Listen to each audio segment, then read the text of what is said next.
Hey, so before we get into this video, I'd just like to take the time to talk about a couple of things. Um, so one, this video topic is a little bit outdated by a couple weeks. You know, the whole stop killing games movement, it's kind of already reached its threshold and it's on its way to the European Parliament as far as I'm concerned. But this video is still important, and I was doing a bunch of other things in between the making of this video and actually posting it. So that's why this video is a couple weeks late, but this video is still very important and ties into another video I want to make here soon in the future.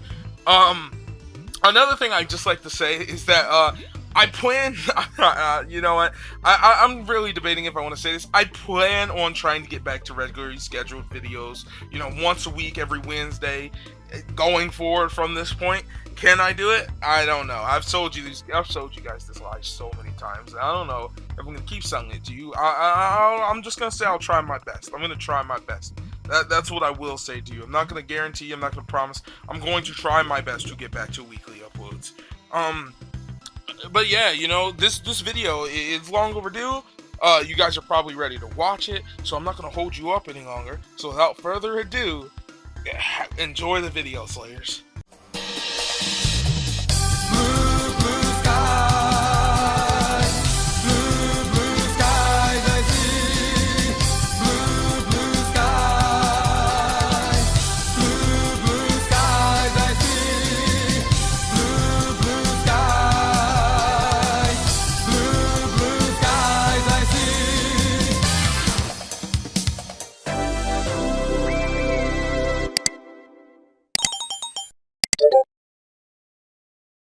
Now, this might be hard to believe, but in another lifetime, this channel, it used to be a Sega channel. What? What the fuck? I know. It's crazy to believe that a guy with the name Sega in his name and who uses the character Sega Saturn as his character, as his mascot, would ever be a Sega channel. It is astonishing. But it's true, folks. This channel used to be a Sega channel, and still kind of is, at heart, a Sega channel, and always will be. We still got a big center on our boy Sonic the Hedgehog. Hopefully, in the future, who knows, we might even have more of a center back on other Sega projects, like I plan to, right? Your Golden Axes, your Comic Zones, and all of that. It's just nowadays we play other stuff around here instead of just Sega games, so it can seem like Sega has fallen out of the loop. But Sega, my favorite video game company, is never too far from my heart. But you might be saying to yourself, well, Sega Slayer, then why are you making a video complaining about your old pal Sega? And it's because I love them. And it's because I love them that I understand the concept of tough love, and I'm going to make sure that I dish it out to Sega fairly as I would any other video game company that was out here doing some bullcrap. Because Sega, I thought better of you. And I can just hear the laughs now. Sega Slayer, how dumb are you? You thought better of Sega, a video game company? Well, yes, I did. Yes, I did, because Sega told me one thing for years, and then they continued. They continued to do the opposite. But I'm not surprised. I'm never surprised by this stuff anymore. Nothing surprises me in the video game market anymore. And for those of you who are lost right now, Sega Slayer, what exactly are you talking about? I'm going to introduce you to a little movement. It is called the Stop Killing Games movement, right? And I'm going to probably greatly oversimplify things today because I'm not here to fully talk about Stop Killing Games. But basically, Stop Killing Games is a new movement going on that is these guys are trying to, from what I've gathered information-wise, these guys are trying to push through a new law in the European Union. They've got a petition going on that if you live in the EU, which I highly doubt, but if you live in the EU and you've somehow seen this video, go over there and sign that petition. And their petitions in the EU, unlike us in America, where petitions basically do nothing, petitions in the EU, if you get enough signature, actually get pushed through to the government. And so basically these guys are trying to get a change pushed through the government that forces companies, at least in the territory of the European Union, we are kind of hoping that this spreads over to other territories afterwards. But, and again, this is super simplified, but basically these guys are trying to get a law pushed through that forces the EU to implement a law forcing video game companies to preserve their games. See, a lot of video game companies like to do this very scummy, very scummy anti-consumer practice of ripping away product from you or stopping or taking away the ability to buy perfectly playable product after they decide they no longer want to support it. Think of guys like Ubisoft or EA, guys who have ripped games away from you that are still perfectly playable. Just not too long ago, EA delisted Battlefield Bad Company 2. And you might be saying, well, Sega Slayer, that's not a bad thing. The game was multiplayer. They want to take the servers down. Sure, fine, take down the multiplayer. But that game had a perfectly playable campaign that you can no longer access legally anymore. You can no longer buy it anymore. It's completely gone. Yet they come to you and say, oh, piracy is bad, don't pirate our games, that's illegal, which I'm not endorsing piracy in any sense of the word. I'm not doing that. I'm letting you guys know right now. I'm trying to make that clear. I'm not endorsing piracy, but what I am saying is that companies go and they cry and they cry and they cry and they cry about piracy, but then when it comes time for them to decide they're in export for a game, they take it down. Ubisoft's another example. Their racing game, The Crew. You might have heard of it. It was an open world racing game. I don't remember when it came out, sometime in like 2020, 2015 or something like that. I don't remember when the first Crew game came out. I just know that my brother played it a ton. I'm much more of a Forza Horizon guy. Oh, but I'll talk about Microsoft. Microsoft will get a whole nother video if you guys want to see what I want to talk about, because I got my gripes with Microsoft. But that's besides the point. Basically, Ubisoft delisted the game The Crew, which was an online-only multiplayer racing game. Even though it would have been perfectly capable to be switched into an offline mode, Ubisoft decided to pull the plug, delist the game. But not even that. Ubisoft includes a terms of service in their game clause that says you have to destroy any copy of a game, uninstall the old version, to break any physical copies you have, destroy them. If not, you could be legally held liable for it. And basically, Stop Killing Games is a fight against video game companies destroying the history of video games, destroying their own history, destroying their own products, and taking away the ability to buy and or access their products after they decide they're no longer useful. It is the most anti-consumer and disgusting thing ever. And so you might ask yourself, well, Sega Slayer, that's all fine and dandy, right? You might even support Stop Killing Games yourself. But then why are you making a video talking about Sega? Well, a bunch of companies who want to continue being scumbags, which of course they're billion-dollar companies. Again, I don't hold these companies in any higher standard than you think I do, but I'm just genuinely shocked based off the way Sega has behaved for years. But basically, a bunch of companies came out and said, you know what? We oppose this and Stop Killing Games movement. We oppose it. It's going to hurt us. It's going to hurt our wallets, and it's going to force us to actually care about our consumers for 5 seconds. And you know, a company can never do that. That's sickening that you would even suggest that we could have just a monicum of care for our consumers, the people who make sure that we continue function day to day. Why would we ever care about them? That is sickening. But a whole bunch of companies came out and opposed it. And at first, I didn't think too much of this. Of course, you know, they're companies. They're gonna come out and do that. But what's that? Zoom in a little bit. Oh, is that Sega's name? Nah, not my little old Sega. Not my little old Sega. Not my Sega. Nah, Sega would never do this. Except Sega, of course they would do this.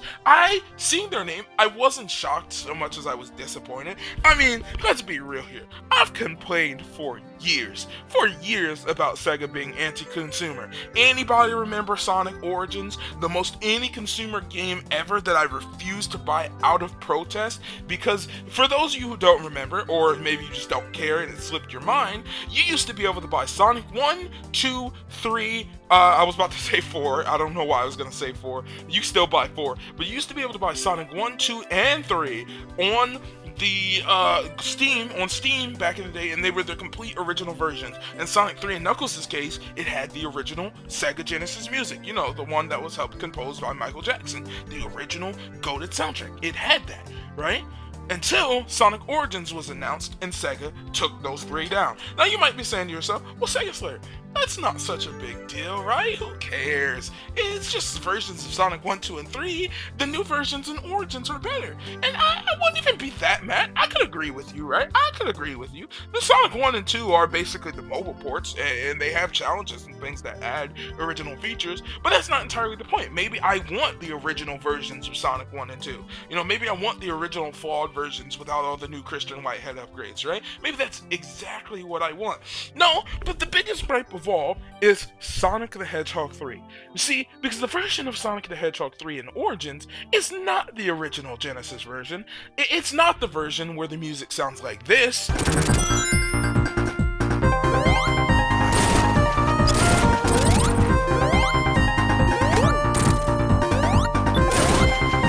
Yeah, you hear that fancy music? Yeah, that's not this version. Instead, it's the version where you get this garbage.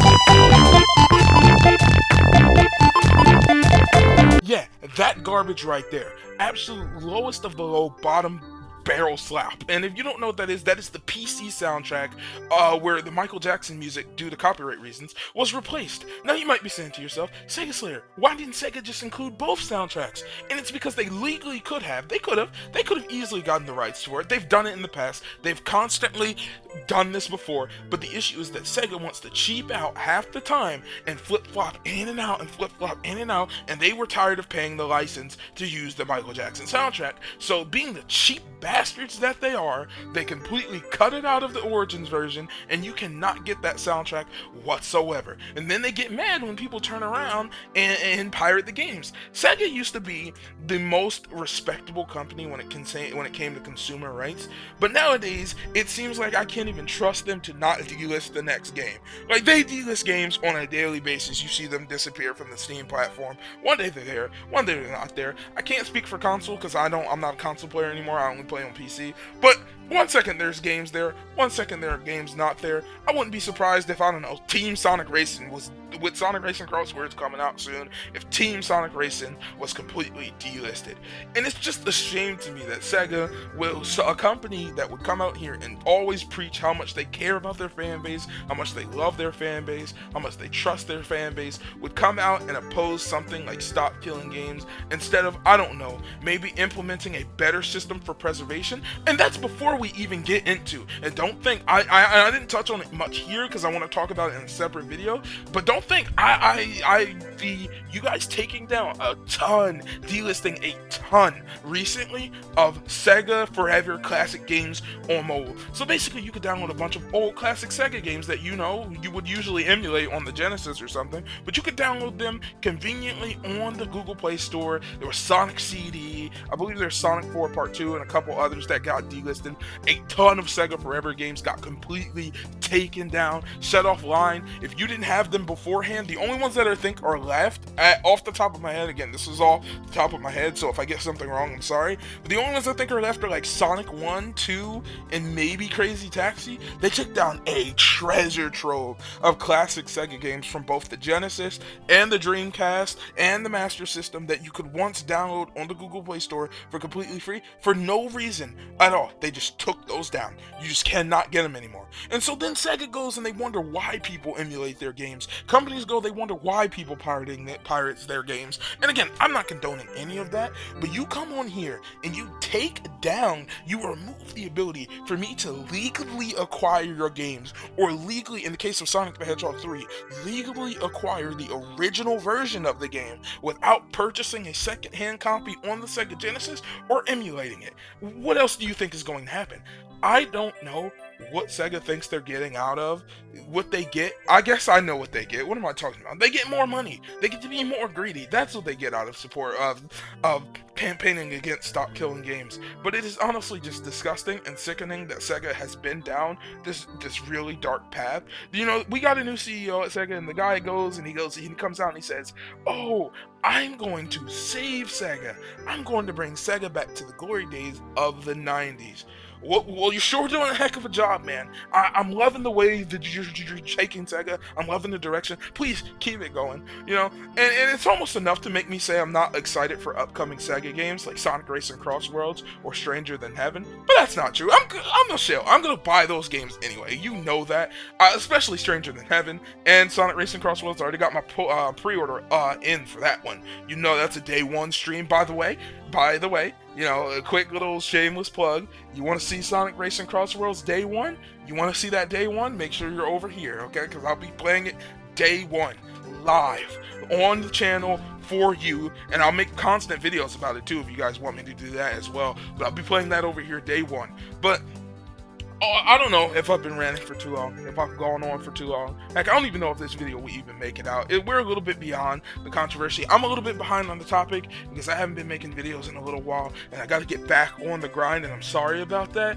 But I'm frankly just disgusted in Sega, and I shouldn't be. I'm not surprised. I'm disappointed. That's what I'll tell you, because this doesn't surprise me. Sega's been like this for a couple of years, but to come out and openly see them do it in public and say it and acknowledge it in public, it hurts in a different way than it probably ever should. Again, this is a company. They don't care about me. They don't care about you. We're all just products. We're all just bottom lines. But you've heard that a million times. You didn't have to hear that from me. You heard that from a million other YouTubers, a million other people. But it always just hurts just a little bit when you stand behind a company for pretty much anything. I've been defending Sega, but I've also, one of the things about me though is I call Sega out on their bull anytime I get a chance to. Anyone will know that about me. I no longer just blindly shill for Sega like I used to when I was younger. Nah, I call Sega out on their bull, and I had to call them out on this. Even though I'm a little bit late on it, yeah, I'm a little bit late on it. And again, there's a bunch of other companies on this list, and they're all scumbags. Screw them. But I wish I could sit here and tell you that I'm a moral grandstander, and I'm gonna stop supporting them. I'm not going to. You're probably not going to. You might say that. Of course, you might say, oh, I will never buy an EA game again, but that next Madden that's coming out next year, you're gonna buy it. So don't even sit down and lie. You might sound cool to your friends, but let's be real, you're buying that Madden next year. And I'm not gonna sit here and lie to you. Pre-order for Sonic Race and Cross Worlds is already in. Stranger Than Heaven is always in. But I wanted to come on here and bring awareness to reinforce the fact that these companies are not your friend. They don't care about you. They never will. They don't care about the consumer. Their bottom line is money, money, money, and that's what they're going to be after. It's never going to change. So, if you enjoyed this video, or you got something out of it, or maybe, I don't know, I'm a little bit rusty. I haven't done a Sega Slayer 64 complaints in a while. But if you enjoyed this video, you got something out of it, screw you, Sega.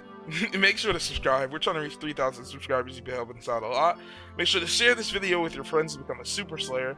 I've been the one and only World School Sega Enthusiast, Sega Slayer 64. And until next time, make sure to have a great day, great night, or great anytime. Have a good one, Slayers. And Sega, I'm not mad. I'm just disappointed.